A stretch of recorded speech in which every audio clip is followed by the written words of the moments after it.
Hello ladies and gamers, it's me once again. I just wanted to quickly say before we get this video started that this is from my RedFall video, so if you want to check it out you should see the link. And the conversation is obviously with Android Axel, which you can check out in the link description or by the pop-ups that you'll see maybe. So two things to mention before we start. I wanted to do this with SSJ Mike, but his when we talked he kept on cutting in and out, making the conversation kind of unlistenable, and we didn't really talk about anything afterwards, so I won't be featuring it unless you want to hear a bunch of static and broken up stuff. No thank you. And the last one is that my Wi-Fi is a bit delayed. I used to be connected to a better internet source, now I'm not, and because of that, there's a bit of a delay between me and Android Axel talking. It's not just because we like the awkward silence, so there you go. And with all that being said, here's the video. Any positives? I would now I got to ask you about your experience. What were some of the things that they attempted to do as a looter shooter that they failed, or with some shortcomings in their attempt at doing a looter shooter? Well, for one, like the enemies aren't different. To like, okay, so like in Gotham Knights you had to deal with different levels of bosses and enemies, and because of that, you were kind of encouraged to use Hmm. more looter shooter, like, or not looter shooter, but more better loot, better gear to face off against those people. But in Redfall, they didn't never do Hmm. this. The enemies aren't in a level, like they don't have a level. You just pick a gun that kind of shoots better, and the higher that it is, it just does a bit more damage, and that's kind of it. Like, I feel like the game would be much better off if they just focused on the cool vampire centered weapons and just made those, all unique, and you can equip some of them. Not this looter shooter thing that really doesn't, drive with the final product. So, Yeah, I think the thing I'm really pointing to here is that what is the ideal like fundamental elements that make looter shooters work, and where do they half-ass on those elements that just don't really invoke that in the gameplay? Not only just in enemies, but like obviously the best thing about like a looter shooter is how fun it is to use different types of weapons, different types of abilities, and and being incentivized to constantly keep upgrading your weapons, the aesthetics or like costumes you might be wearing at the time period, and how different enemies have like varying different attacks and abilities, and or at the very least enemies that become severely stronger. So there's a necessity to constantly trying to strengthen your character as you go along in the game. so in particular, looter shooters are hard to nail. That's why I think people chasing after it are kind of sad, because it takes a lot of time and resources to make just a ton of different stuff. To make a looter shooter work, you need as much customizable elements as possible. I think that's one of the major reasons why Destiny and Destiny 2 Hmm. have always been the king of kind of looter shooters at this point, is because of the sheer variety of content that they bring that makes the looter shooter elements work. The reason why it doesn't work in Redfall and in Gotham Knights in particular is that they don't have enough to justify it. They just have them where they're slightly different, or the number is green, so therefore good. Versus in Destiny, nearly every gun is completely different from the other. So, Yeah, I agree with that. The problem with creating a looter shooter is that you have to. It's a necessity for there to be a large abundance of the variety of weapons, abilities, attacks, and enemies to to combat against. When repetition starts to set in early on, or there's a lack of like creativity with the enemies you're going to be encountering, it starts to fall to the wayside in terms of like incentivizing you to play any further. Borderlands, all these other games are really fun for that reason because they've devoted almost all of their game and development to ensuring that there's an insane amount of variety, almost an unfathomable amount of mechanics and weapons that you can delve into to just enjoy the game in of itself. But yeah, if you're half-assing it, it's going to be palpable to the audience. So like yeah, I can see how, especially with a team that's never done looter shooters deciding to develop something of that nature, I can see why most of the team had left, then the game was bound to fail. How I summarize my thoughts on the subject matter. Well, there's also one more detail I forgot to leave out about development. So they wanted to bring more people in, obviously because their staff left. But the problem is that because they were Arcane, people came in and they were like, "Yeah, I want to make an immersive sim game," and then they were like, so go work on this looter shooter," and then they just either wouldn't join or would quit on the spot because it's not what they wanted. So.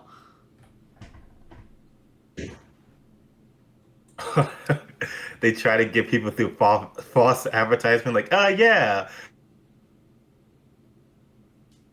we're known for like these stealth games, but we're not making that right now. And they're like, oh, okay, bye. Yeah, that's sad. Oh, That's man. hilarious. I feel bad. I feel bad for Arcane, honestly. I do actually. It's kind of it's the same thing that happened with We Happy Few. It's definitely a unique and interesting game, but due to like being attached to a AAA studio, people expected a bunch of things that a studio of that nature just couldn't deliver. It was bound to disappoint a lot of audience members, based on how grandiose and the price tag for what they were going. Having stayed small scale, I think they could have very much like had a control the scope of expectations. But since they had been tasseled and hinged to another large studio, there was no way they were going to meet the expectations, especially with what they were creating. I think that game, We Have a Few, is a fine game. It's just unfortunately due to the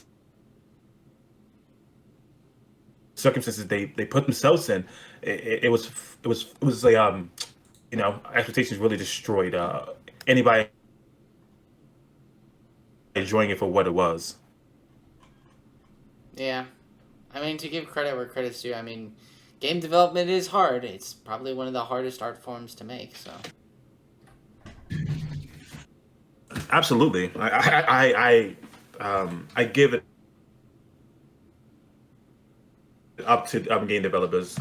In terms of a medium, especially with it being an interactive medium, it definitely elevates itself above all of the forms of entertainment in terms of the intricacies you have to be mindful of. It's not just writing, it's not just music, it's not just voice acting, it's not just visuals. It's about making something also engaging for players' agency, even for narratively oriented games, to try to find a way where their choices felt independent to themselves, which is why games like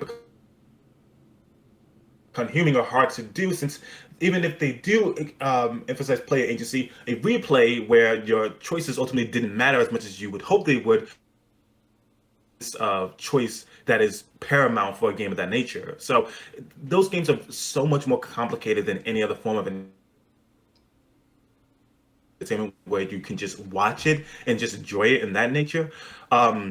The immersion and interactive facet of it all really adds a layer of complexity that is I would say that no other medium is really subjected to. So unfortunate, unlucky, cringe, get on, RedFall, L plus ratio, That's you my don't deserve. L plus ratio. Yeah, that's perfect way to end the recording. L plus ratio, get out. Rip Bezos, Yeah, but anything else? Anything that's you've been playing or watching right now?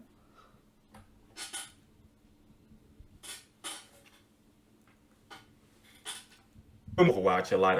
I've been staying away from a lot of controversy because I completely understand as long-standing fans why it might be why it absolutely is disappointing for you guys to never get a PvE, and why the lack of that game, and why I felt as though PvE was basically the biggest selling point as to why there was even a sequel to begin with. I just been enjoying team-based oriented games. I like the idea of constantly being mindful of what I'm contributing to the team I'm playing with and how I can elevate that. That's my favorite type of game. And also, I've been playing Bridget, because I like feeling underpowered and in most of my games, and trying to figure out what I can do to maximize my limitations. As well as playing Resident Evil 2, and I'm going to start playing Resident Evil 3 soon. Nice. Well, Resident I'm Evil just going through all the 2. Resident Evil games. Resident Evil 2, I like, for the most part. I think that there are some elements that I think RE1 is better. RE3 is like a huge disappointment. Funny enough, I made some videos on RE3 a long time ago. I planned it to be a series, but I only got 3 videos in before I kind of gave up. But yeah, RE3 is pretty disappointing. But speaking of Overwatch, I've been monitoring Overwatch for like a long time now. Like, because I played it a lot when I was younger. And before Overwatch 2 came out, I was playing it as well. But I kind of didn't. Everything that has happened has mostly just kind of turned me off from the game.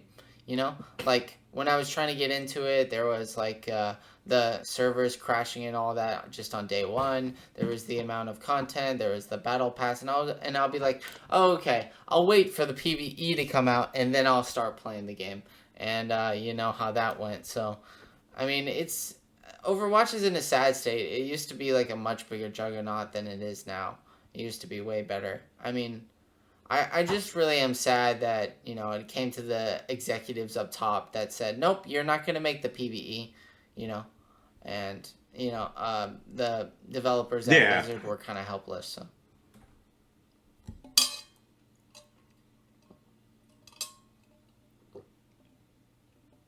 Hold on one second. I just had to respond to this very myopic of you, actually. Okay. This is insane. Somebody said like, oh, if I make a video about somebody, I have to have a personal vendetta. I'm like, that's a very myopic view. Because he's trying to ascribe malice intent to a friend of mine's making a video on him. So, like, okay, that's myopic. But yeah, that's why I said like I completely understand as to why a lot of people don't enjoy the game. But I like my characters. I like my Doomfist. I like my Saitama. All I need is to obliterate somebody with a knuckle sandwich. Really, that's the things I enjoy about the game, and I just always love team oriented games, which is why I just decided to play Overwatch. As well as, I know why a lot of people kind of hate the game and have like this ire towards it, considering the fact that they forced the shutdown of the servers and essentially made everyone move over to the newer game, while also giving people like problems with IPs, considering you need to enter in some very personal information in order to even play the game. So all these are things I completely understand as to why people are like, you know, I'm not in favor of supporting where the game is at currently. But I think it's more frustrating knowing how much of a solid foundation and good game is under all of that gunk, and how much people are willing to tolerate the game bailing on a lot of promised details. Which makes you question like the management up there. Like, okay, I feel as though when it comes to, at the very least, PvE, you guys are probably known for a good amount of time that you guys would never be able to do so. So why making sequel? I mean, obviously monetization purposes, and basically creating a resurgence with the player base. But it's just unfortunate, you know. Yeah, that's the way I see it too. It is kind of unfortunate to. Like, what is the player base Overwatch? The creators of Overwatch were Jeff Kaplan, in particular, but he left during. Oh no! I was talking about the player base. Like that. Like, look at these numbers. They have something great on them. Oh yeah, they like Overwatch is still doing pretty good. And Currently, in the last 30 days, Overwatch is yeah, yeah. like 20. Oh, sorry. 28 million monthly players. That's insane. Oh, go ahead. My bad. No, it's good. Basically, I was just gonna say like it's doing really well right now, and it's probably gonna be better, especially when season 6 releases. But you know, I feel like it's really sad that they promised us so much and we got so little in return. I mean, we are getting story modes, but I think like including it in the battle pass or like in some pass and saying that it only comes every one season, which I think is like not a smart idea, because instead of just being able to watch a show weekly, you have to watch it every 2 months. So I don't like that.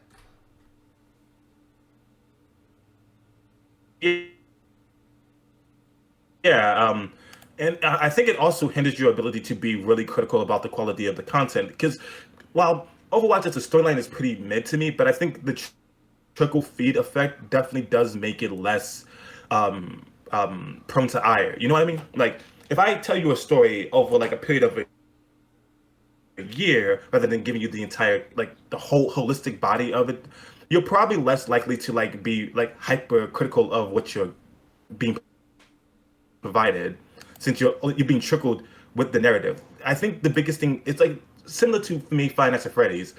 The trickle effect definitely works in its favor, since a lot of the storyline results in people's fascinations. And it's like, it's not to say, I should probably establish this proper. This is not to say that obviously to even create that level of allure is definitely something exceptional for the team. To create that continuous fascination as to what these characters do, what is transpiring within this universe, and what is the backstory for the myriad of your characters as to what they did prior to where they are currently within the storyline, is a skill within of itself. But when we subtract that allure, what are we dealing with in terms of like quality of narrative and writing ability? You know what I mean? Yeah, I get that. Speaking of the good old FNAF, I recently read the FNAF Silver Eyes. Um, that was it was certainly a book of all time. You poor soul.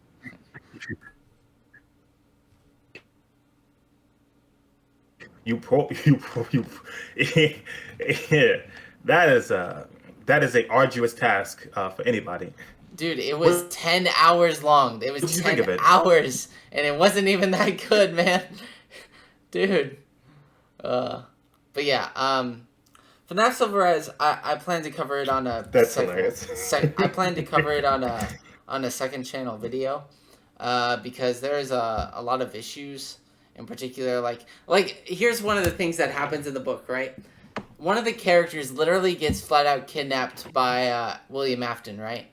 And then Jason's like, "Oh, I saw him. He took him." And then the cop steps in. His father, by the way, comes in and he's like, "Nah, it's just a prank. Let's just all go home." He was just joking. He was just telling the jokes. He was just doing a dumb goof. Let's just go home and that's it. And then everybody proceeds to give up on him. And somehow he ends up living throughout the story. It's crazy.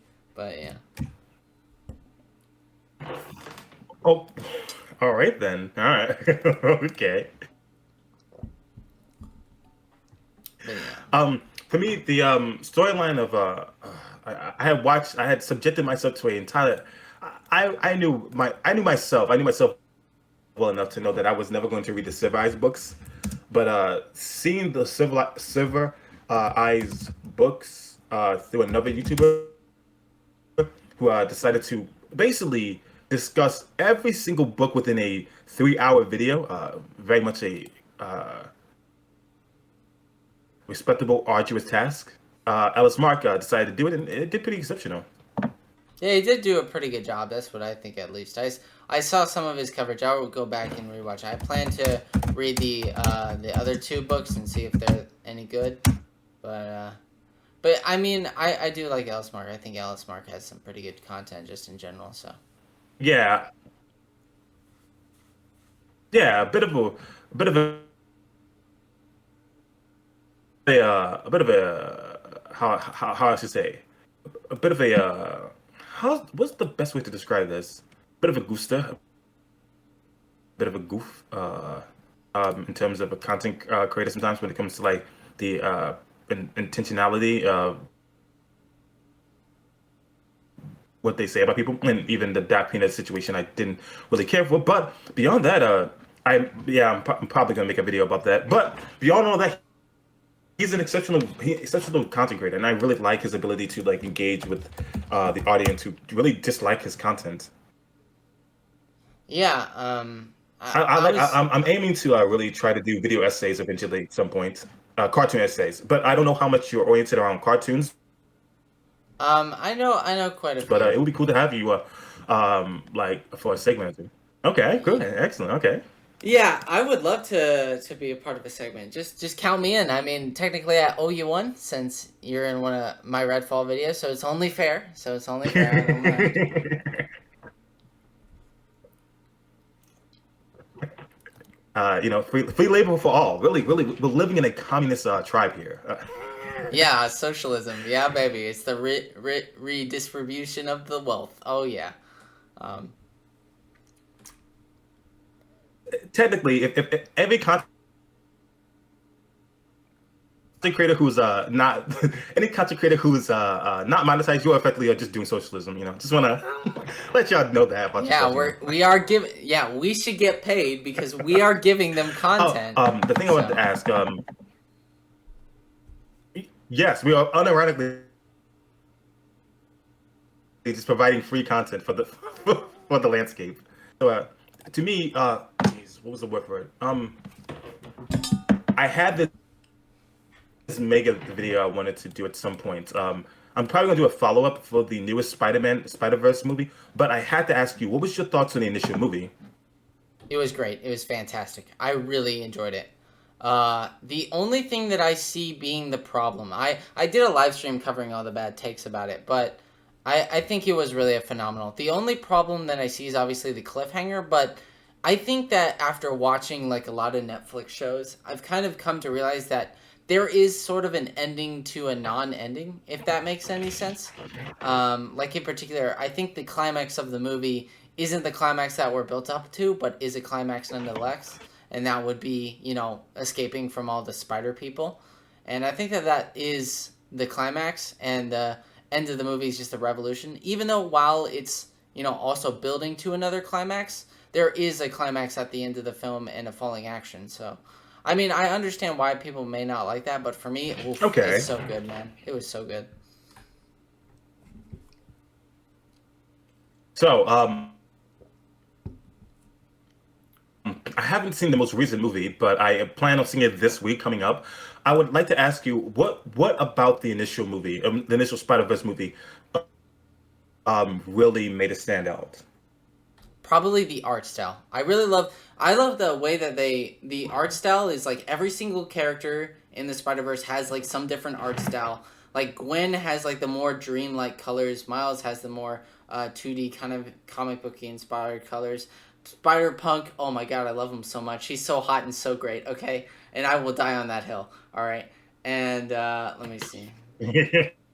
But yeah, he's got like a punk like inspired stuff where his outlines are like paper drawn. You got the Indian Spider-Man, which has got this classic look. It's like the art style is one of the key points of this movie that just work. Even in basic talking scenes, the colors will even change based off of the mood. It's perfect, man. The art style is probably one of the best things about this movie. And then of course the way that it plays on Spider-Man tropes where it shows you, yeah, this is what happens to most spider people, but I want to do my own thing, Anyway, but yeah. I think it's kind of for me the original movie. What's Up, Danger? It's such a good song. I had been reading some of the comic books for quite some time about Miles Morales, and I didn't know how he was translated to the big screen. Or how do you illustrate a character like this? There was a lot of parallels in his initial inception that made him very much parallel to Peter Parker. And I think the identity crisis was very palpable for a lot of readers at the time period as to who Miles Morales was. And I think the movie did an exceptional job of finding a way to have his heritage, his right tutelage, his ability, how smart he is, but also to hone the hone that ability, thus reaffirming the great power comes great responsibility idea within the narrative. And my favorite scene from the movie altogether is just "What's Up, Danger?"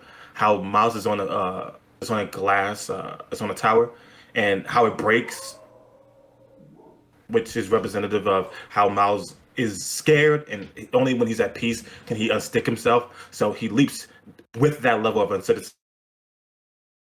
that leap of faith, truly making a leap of faith. So, and having "What's Up, Danger" play in that moment, embracing the possibility of failure in that very instance is such a great way of illustrating what it means to be a Spider-Man, what it means to just be aspirational or even decide to do anything. It's a leap of faith to some degree to try and do things. Well, I would appreciate, and I also cherish the notion of being willing to fail to achieve and learn anything as a better value. I do believe that there was a good lesson to be bestowed upon the audience by saying, hey, it's not easy. It comes as a leap of faith. You have to just kind of accept that there's a level of certainty that comes with achieving anything. Also, the movie is really, really exceptionally good with All right, but you're talking about the What's Up just Danger looking thing? over some older content. Really. What's Up Danger is just a great scene within the entire movie. It's just that idea of really not knowing and doing something with an uncertainty. It's the idea that you're not going to be certain of anything you try to achieve. Nothing worth achieving is not without its adversity. The potentiality of failing, but I believe that failure is a part of the journey of learning something. But I still believe that the movie did a great job of illustrating how important it is to strive towards something with that level of uncertainty being paramount to going for anything. That's what I really like about that scene. And how many times the movie finds a way to create this simulacrum in it, where it takes something prior and it really finds a way to snowball it into other moments within the movie itself.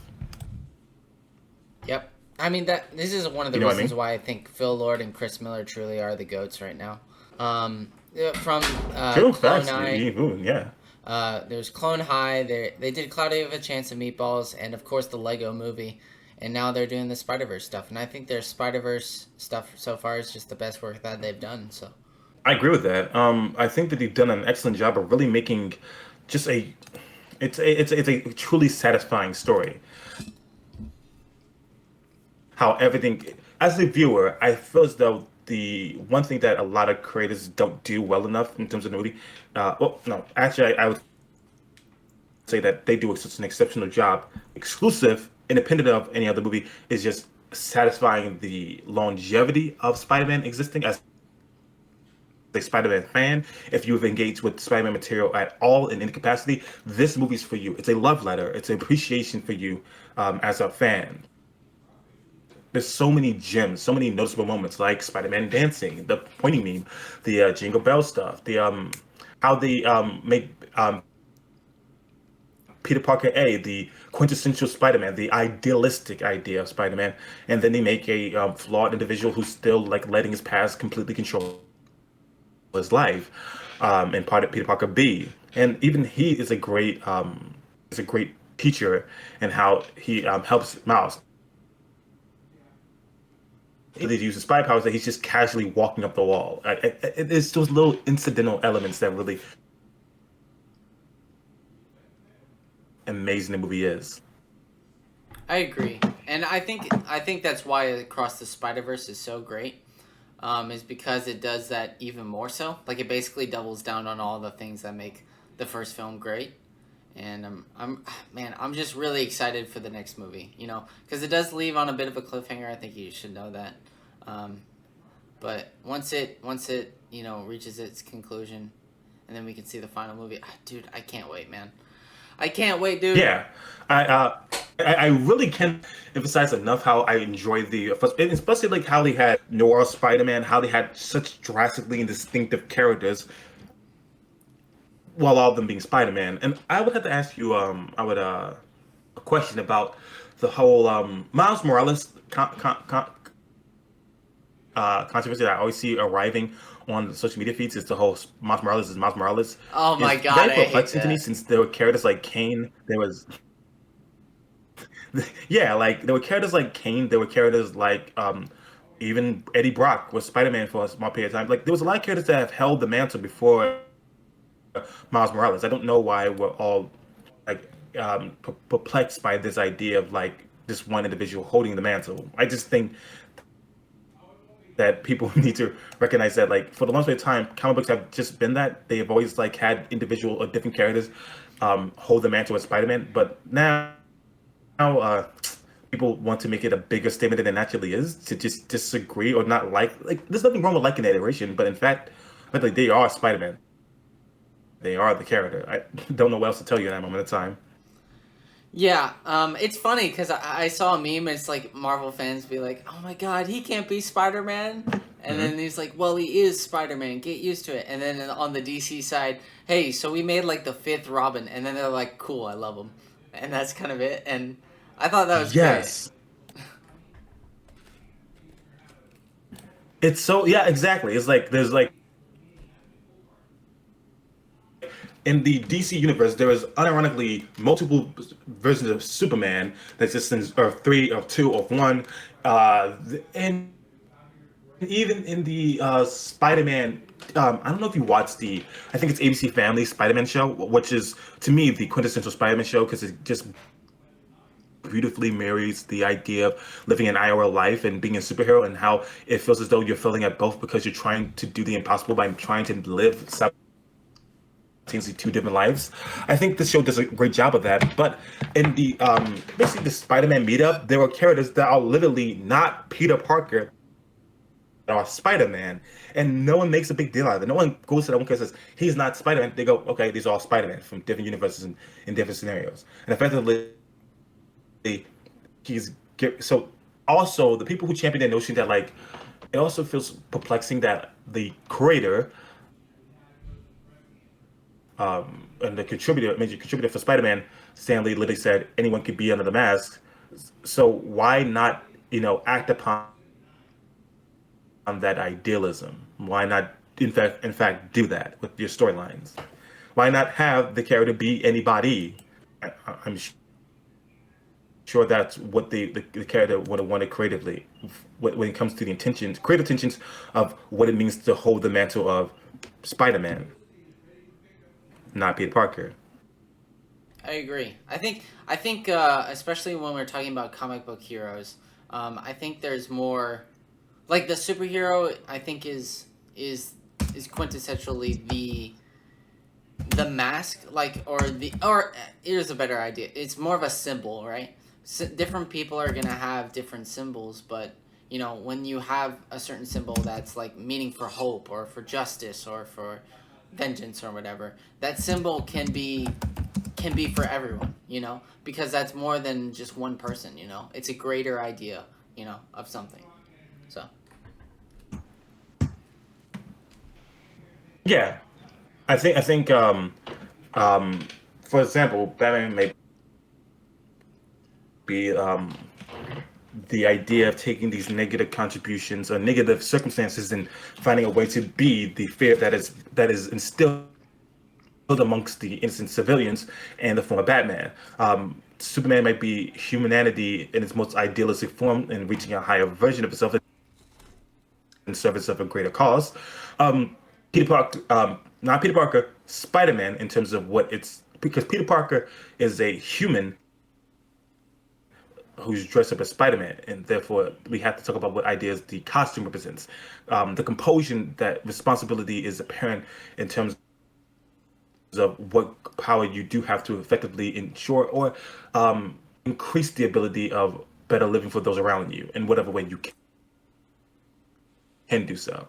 So in that idea in of itself, there's no quintessential person by name or last that is required in order to fulfill that aspire to, and for your own action, in fact. So yeah, I think that when we think about Peter Parker being Spider-Man, he can be the ideal of that due to his trauma and what has transpired in his own life and his inaction that has caused that to occur.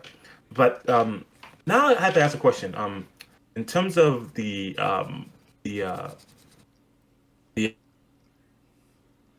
first movie, do you think that it did a good job of well, how do you think the idea was articulated for Miles about great power comes great responsibility in that movie?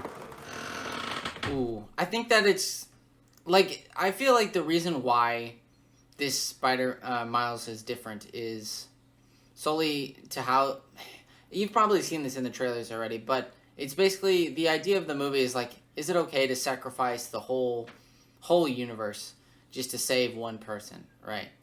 Because Miles is going to do anything that he possibly can to stop this entirely, He wants to be the one that, Yeah, denatology versus...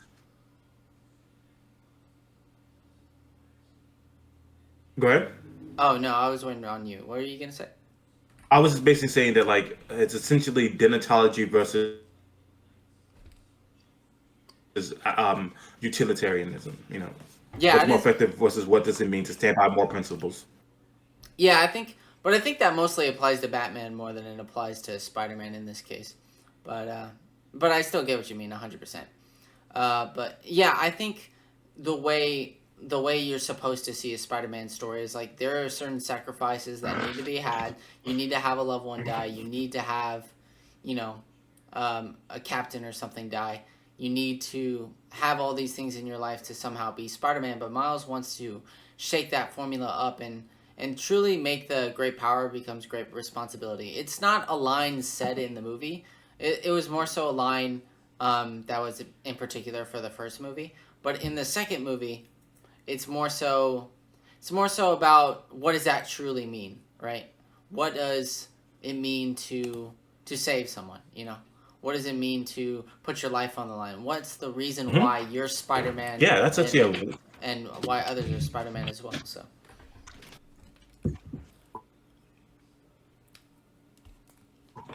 Now I have to ask you a question. Not being someone who's seen the movie, I recently saw something online. You know, a bit of a very insightful commentary about Miguel, which I don't know much about, but I'd rather just want to see a reaction and be entertained by it. So, you being someone who's watched this movie, how do you feel about Miguel's racism towards Miles Morales? Since the video I linked to you was about a woman talking about how Miles was targeted due to his mixed heritage makeup. Oh, is that? Oh no! Oh no! Please, God, why? Why? Never mind. Okay, hold on. I'll watch this video. All right, let's see what this is. I hope to God it's not a brain dead take. Oh, you can do it 2 times. Talk about racism in the Latinx community. Spoilers if you haven't seen Across the Spider-Verse. Miles' mother gave him a very moving pep talk about how he belongs in most spaces, in all spaces. And obviously you're interpreting that as she's thinking he's gonna go to Princeton and, these white people are not gonna be, welcoming. Surprise, surprise, like normal, it was a non-black Latin man being the most racist. It's so heartbreaking, yet not surprising that the first person to say, you don't belong here, Miles, was another Latin man, a biracial Latin man. If he cared about balance so much, why didn't he create the Spider-Man in Universe 42? That went out of his way to make sure that Miles was uncomfortable the entire time, even not responding to him in Spanish, just like that non-black Latin people love to do to black people, to let them know like you are not Spanish like me because you don't look the way that I want you to look. I'm sorry, I'm not arguing with you about how racist this man is if you're not an Afro-Latino who's brown skinned. Our experience is unique in that we have to prove to the world and our own people that we belong. That was truly one of the only Spider-Man that don't belong, and he had the nerve to put the heat on Miles. It was comically easy for him to turn his white friends against this black man because he knew he would be deemed more trustworthy. Oh no! All right. So after seeing a video by a true savant, what is your take? What is your reaction? Oh God. I do not think the video was very good. Yeah, I don't think that was the intended idea. I hate it when people like completely misconstrue the point that it's clearly not in themes to, Like clearly when, Miguel doesn't like Miles, it's not because he's black or anything. It's because, he's threatening to break like basically the multiverse and multiple universes and that he's basically an anomaly. Like, that's one of the main reasons. I don't want to get too much into spoiler territory, but what happens in this film... yeah, I know. No, I was just going to say that. I think I remember something to the effect of, like, a spider biting him, but it was, like, glitching out. Yeah. So I think that was, like, them sowing the seeds of that occurring within the movie. Yeah, there's even the color change when he meets Spider-Man is a part of that.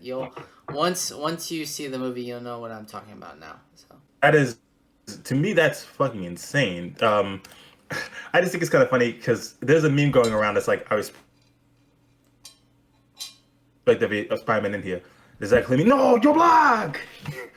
And I'm like, this video actually did the unironic meme. It did the meme. It did the joke. Yeah, it did it. What's more? Oh, go ahead. I think one of the most infuriating ways to engaging with, even if you have that analysis, which is fine. Let's say that you do have that analysis.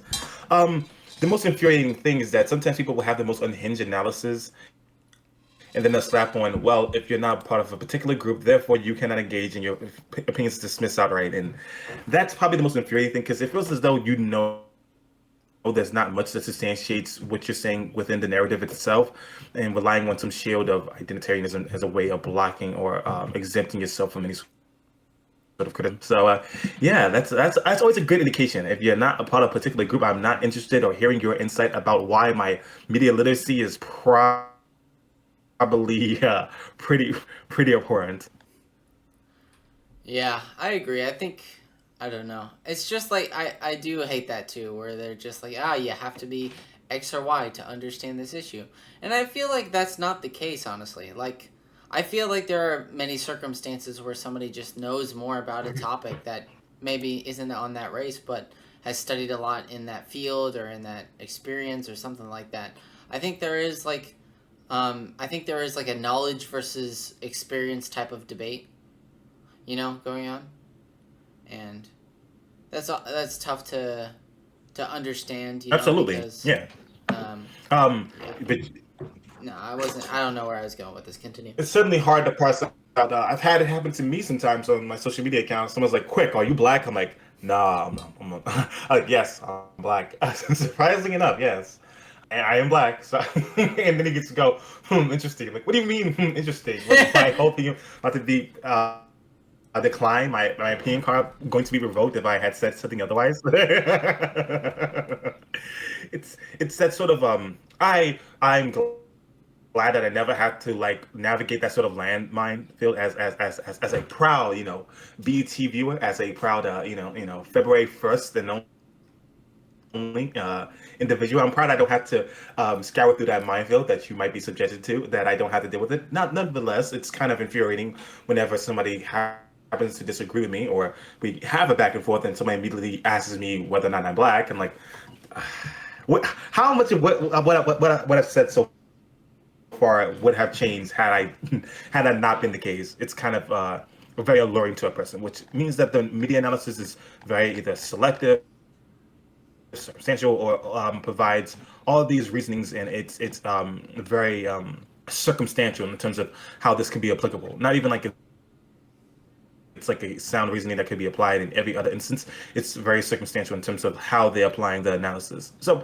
yeah, I saw that video come up on my page, and I'm like, oh my God.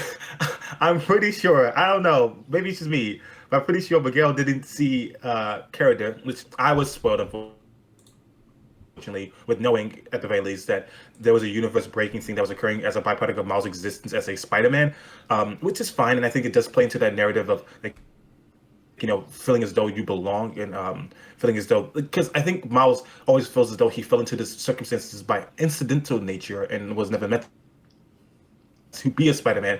It was only filling in the shoes for the initial Spider-Man who had passed away. So it reaffirms those sort of narrative ideas, and I think it's kind of a fair avenue for the movie to take down.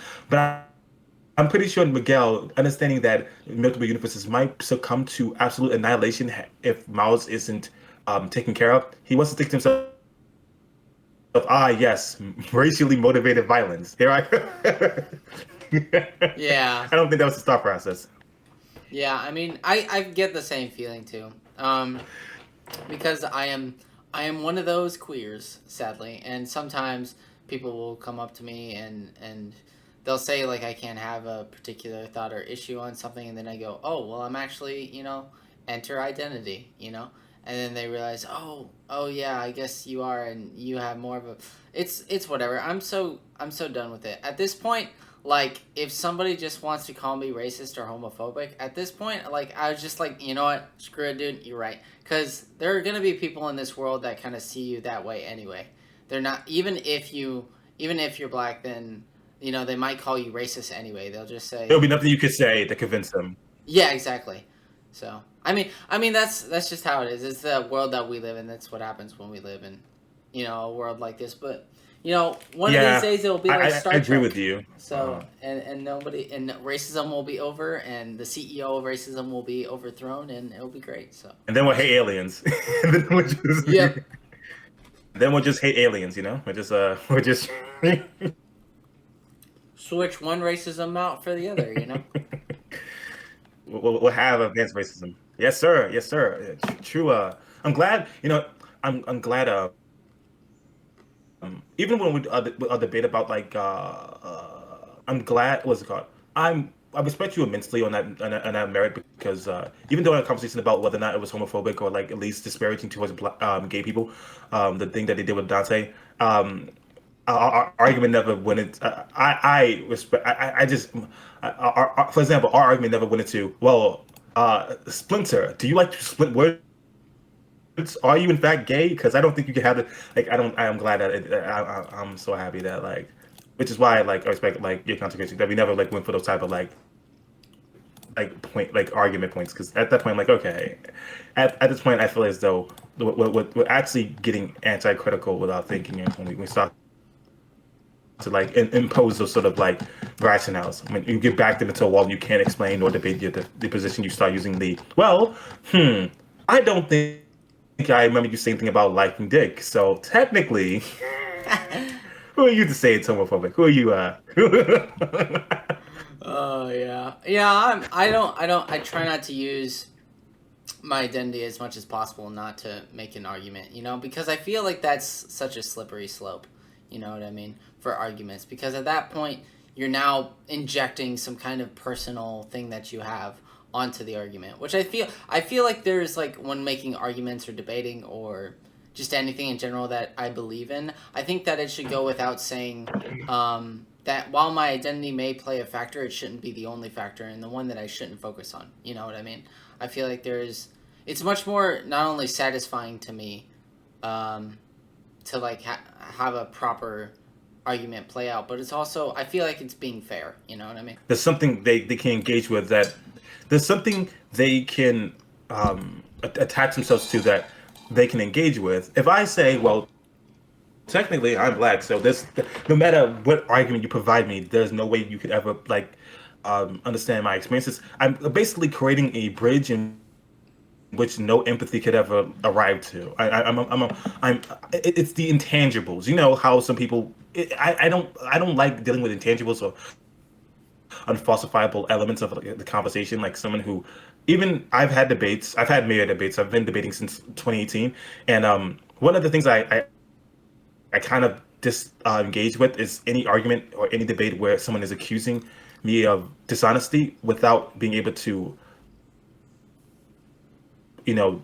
provide me an example of as to why I'm being dishonest or what I said that was dishonest. So unless they are able to do that, it's kind of one of those start terminating elements within the story. Otherwise, I'm like forced to capitulate to them. Like, no, I'm not rating good faith. I'm not rating good faith. Look. I'm like, at that point, I'm trying to bend over backwards to convince you that I'm not lying about what I think. Anytime that happens in a conversation, I kind of go, well, I think this is where our debate ends. Because if you don't believe what I'm saying, you can't point out logically how it doesn't sound, and I don't really feel a need to engage with that sort of accusation. I try to meet people where they're at and rather just take people at face value. I think that's the best way. I think that's the optimal way to have a debate, is to just meet people where they're at rather than just accuse them of not really having their opinion. I think everyone might have, because for the most part, most people believe that they have like good intentions for why they do a particular thing. So that's why I really I try to avoid accusations of dishonesty. Yeah, same. I completely get it, honestly. I think the only argument that can be made for you don't have the experience type thing is when it applies to art. I feel like if you make an analysis or like a comment, or not even a comment, but you mentioned, hey, this game is bad and you haven't played it, that's probably the part where I draw the line and say, okay, you probably need to play the game. It's okay to like say that you may think it's bad, but like to make the point that you think it's bad completely, it's hard to trust that. I feel like that's the one exception for me.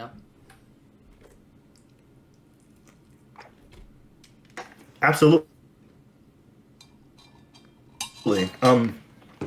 Playing something definitely is like a good indication of like, hey, you might not think the game is good, but visually it's the same. Like, there's no amount of visually watching something that is comparable to actively immersing yourself in the game itself. It's an interactive experience first and foremost. No visual digesting of those ideas will ever be able to replicate that. I can think that Five Nights at Freddy's is completely not scary. But if I play VR Five Nights at Freddy's, I probably would have a different experience entirely. Who's to say that you're not going to be scared if you were doing the thing? You know what I mean? Yeah, exactly. I agree with you. So, but yeah, I mean, That's why if somebody is ever considered to be racist, I'm just going to say, no,